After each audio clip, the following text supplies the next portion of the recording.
Imagine sitting at your own birthday party. Balloons, cake, your closest friends gathered around you, laughing, singing, clinking glasses. And then the front door opens. A woman walks in, sharp heels, expensive coat, carrying not a gift, but an envelope. She hands it to you, right there in front of everyone, and says, with the coldest smile you've ever seen in your life, "Happy birthday. Consider this a gift from the family." This is for you, my dear. Oh, thank you. I believe it. Congratulations. Inside that envelope, divorce papers. Music drops to silence. Now, most people would say, okay, that's cold. That's cruel. But people get divorced every day. But here's what nobody in that room knew. Here's what the mother-in-law who orchestrated that moment had no idea about. Here's what even the husband didn't know. His wife, the woman they were trying to humiliate, the woman they thought they could throw away like yesterday's trash, was worth $17 billion. And every single person in that room, the mother, the son, the guests, the fake friends, was about to find out what happens when you underestimate the wrong woman. Stay with me, because this story, it does not go where you think it's going. But before we dive in, drop a comment right now and tell me, where are you watching from, and what time is it there? I want to see how far this story reaches. I've got people tuning in from all over the world, and I want to hear from you. Drop your city, your country, your time zone. Let's see how many places this goes. Now let's get into it. Her name was Simone. Simone Adeyemi Carter, 34 years old, 5'6", the kind of woman who walked into a room and made people unconsciously sit up a little straighter, not because she demanded it, but because something about her presence commanded it naturally. To everyone on the outside, to the neighbors, to the church ladies, to her husband's country club crowd, Simone was simply Marcus's wife. The beautiful wife, the quiet wife, the accommodating wife. She cooked, she cleaned, she smiled at the right moments. She wore the right dresses to the right events. She never talked over anyone, never made anyone uncomfortable. She was, in the eyes of Marcus Carter's world, perfectly invisible. And she had engineered every single bit of that invisibility on purpose. Because Simone had a secret so large, so staggering, so world-alteringly massive, that if even one person in her husband's circle had known the truth, her entire life would have changed overnight. See, before Marcus, before the marriage, before the suburban home, before she started going by Mrs. Carter, Simone had built something. Quietly, steadily, over 15 years.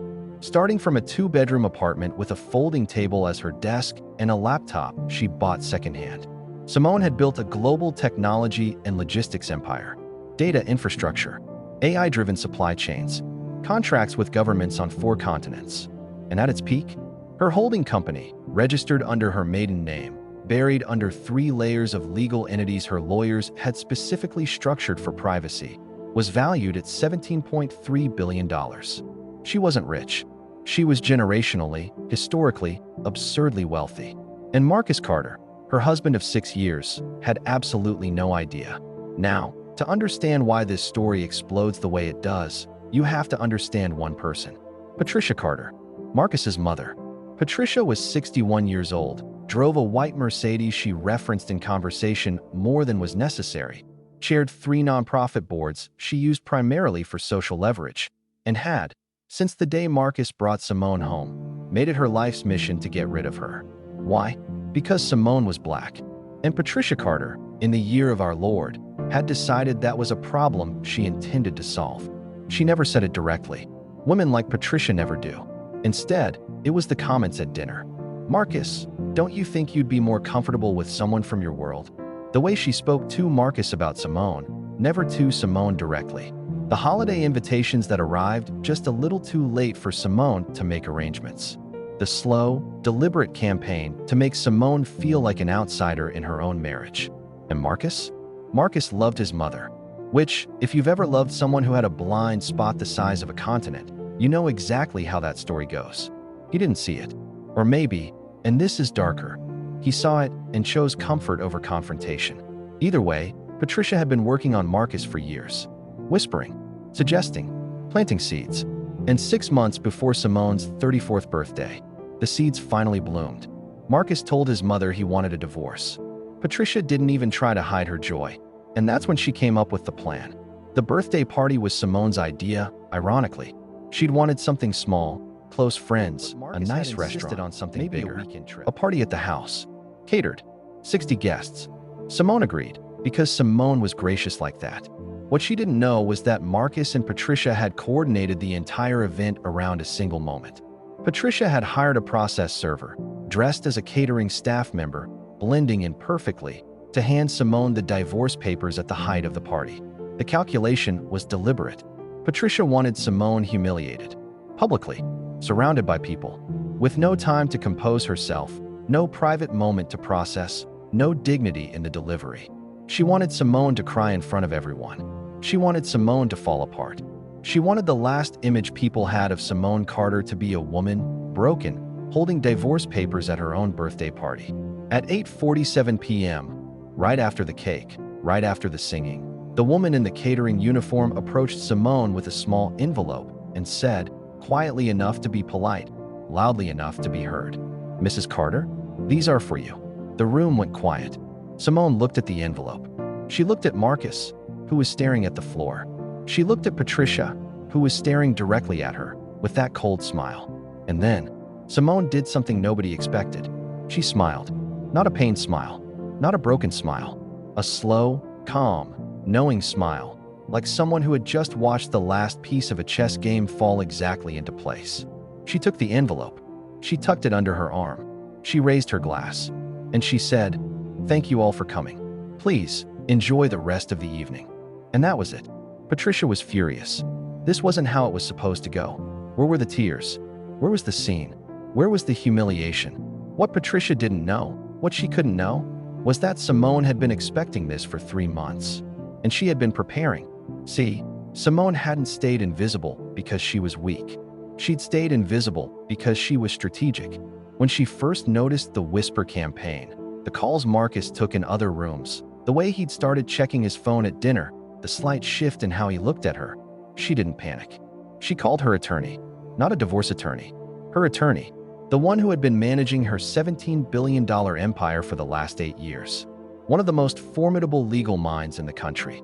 And they had a very long conversation about asset protection, jurisdictional strategy, and something called a marital estate audit.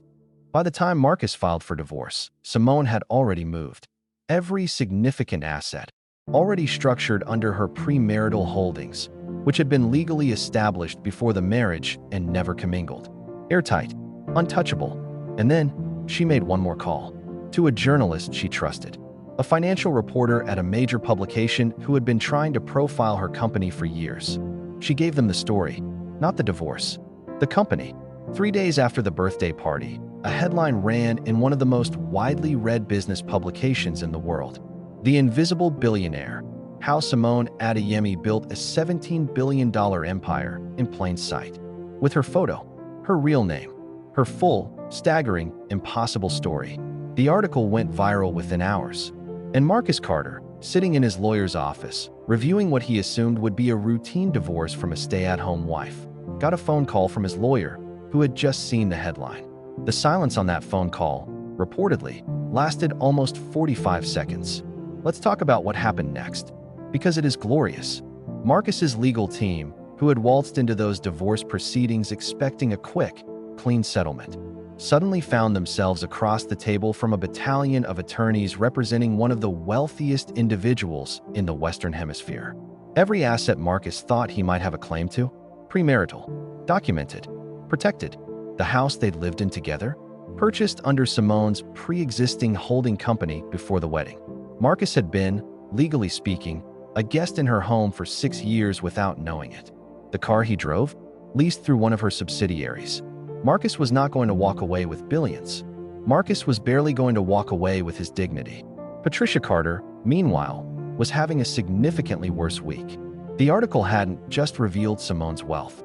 It had included, because Simone is thorough, a carefully sourced account of the sustained, racially motivated harassment she'd experienced at the hands of her mother-in-law. Documented, dated, witnessed. 3 of the nonprofits Patricia chaired called emergency board meetings. Her social circle, people who had attended that birthday party, People who had watched her humiliate Simone Mercedes got a very rude note on the windshield in a Whole Foods parking lot that we cannot repeat here, but which several witnesses reportedly found quite creative. And Simone moved out of her house, and into a penthouse she owned in the city. She launched a foundation, expanded her company into 2 new markets, gave a commencement address at a major university 3 months later that had 17 million views within a week. She was everywhere. She was unstoppable. And she was, for the first time in 6 years, completely, entirely, magnificently herself. Here's what I want you to take from this story. Patricia Carter thought she was humiliating a woman. She was actually launching her. Marcus Carter thought he was divorcing a wife. He was actually losing access to a billionaire.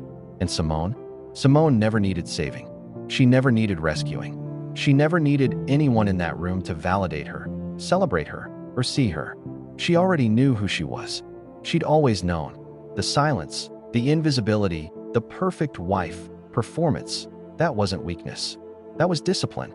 That was a woman who understood that not everyone deserves a seat at the table of your real life. And when the moment came, when they finally showed their hands, she didn't argue. She didn't beg. She didn't make a scene. She smiled. She raised her glass. And she let them find out on their own.